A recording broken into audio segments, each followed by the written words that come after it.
and students, अस्सलाम वालेकुम। कैसे हैं आप लोग?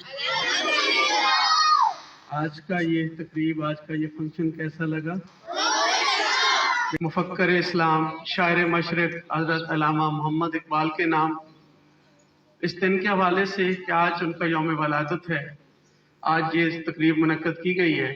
और इसका मेन मकसद ये होता है कि हम अपने बच्चों को, हम अपने आने वाली नस्ल को अपने उन लीडरों से और उन शख्सियात से रोशनास कराएं कि जिन्होंने इस मुल्क की आबियारी में, इस मुल्क को बनाने में और ख़ासकर मुसलमान कौम को, मुसलमानों के नौजवानों को और बच्चों को एक जज्बा बुलंद करने में, एक जज्बा ज़िंदगी पैदा करने में अहम किरदार अदा किया।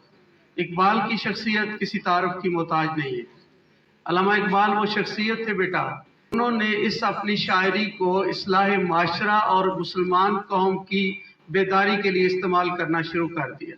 जैसा कि आपसे पहले तकारीर में बच्चों ने बताया कि ये कौम सोई हुई थी, लेकिन हज़रत अल्लामा मोहम्मद इकबाल ने अपनी शायरी के ज़रिए इस कौम को एक प्लेटफार्म पर यकजा किया और इनको ये बताया कि आपका तशख़्ख़ुस, आपका मुल्क, आपका दीन, आपका मज़हब, ये सब कुछ जिन लोगों के साथ आप रह रहे हो हिंदू कौमियत से जुदा है।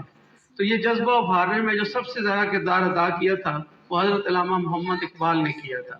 हज़रत अल्लामा मोहम्मद इकबाल जब बेटा कुरान की तिलावत किया करते थे बचपन में, तो उनके वालिद उन्हें फरमाया करते थे कि बेटा कुरान की तिलावत ऐसे करो जैसे कुरान पाक तुम पे नाजिल हो रहा है। तो एक रिदम के साथ, एक सुकूत के साथ, एक अदब के साथ, एक तरन्नम के साथ, एक किरत के साथ वो, और ये जो उनकी शायरी में सोज़ो गदाज है, ये जो जज्बा है, ये उसी के मरहून मिन्नत है। आप सबसे ज़्यादा जो उनको प्यार था वो बच्चों से था। वो कहते थे कि ये हमारे बच्चे कल कौम के नौजवान हैं, जवान हैं और फिर मर्द-ए-आन हैं, और उन्होंने ही आने वाली कौम की बाग दौड़ संभालनी है। तो उन्होंने बेटा आप बच्चों के हवाले से बहुत सी शायरी लिखी है, बहुत सी खूबसूरत नज़में लिखी जो उनकी किताब बांगे दरा में शामिल है। हमारी बदकिस्मती है कि हमने उस शायरी को, उस किताबों को, उन जो कुछ अदब हमारे लिए तारीर किया गया उसको हम भूल चुके हैं और वो अब हमारे स्कूल का हिस्सा नहीं रहा।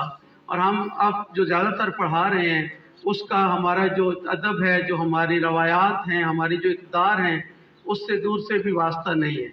बहुत ज़रूरी है कि हम अपने बच्चों को इकबाल की शायरी से रोशनास कराएं। अगर मैं ये कहूँ, कुरान पाक की बहुत सी तफासीर लिखी गई हैं, बहुत बहुत बड़े बड़े उलमा ने लिखी, तो अगर जो शायरी में सबसे खूबसूरत अगर किसी ने तफसीर लिखी है तो हज़रत अल्लामा मोहम्मद इकबाल है।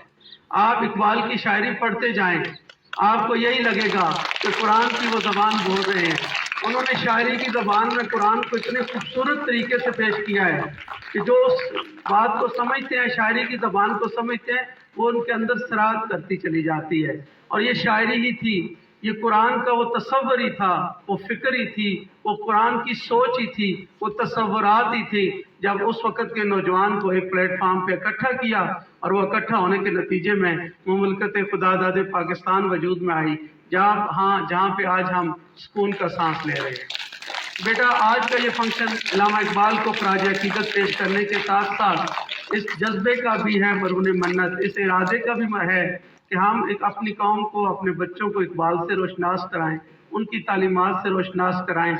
तो कोशिश करें इकबाल ने जो हमें तसव्वुर दिया उस पर अपनी शायरी के ज़रिए उस पर हम अमल कर सकें, और आज का जो नौजवान है वो जो इकबाल का तसव्वुर शाहीन था उसका एक नुमाइंदा हो, उसका एक नमूना हो, तभी ये मुल्क, हम और हमारा ये माशरा तरक्की कर सकता है। एक दुआ है कि अल्लाह ताला हमें कुरान और सुन्नत को अपनी ज़िंदगी में पूरी तरह नाफज करने, अमल करने, और अल्लामा इकबाल ने जो जज्बा जवान अपनी शायरी के ज़रिए हमें दिया है उस पर अमल पैरा होने की और उसकी रूह को समझने की तौफीक अता फरमाए। आपका बहुत बहुत शुक्रिया।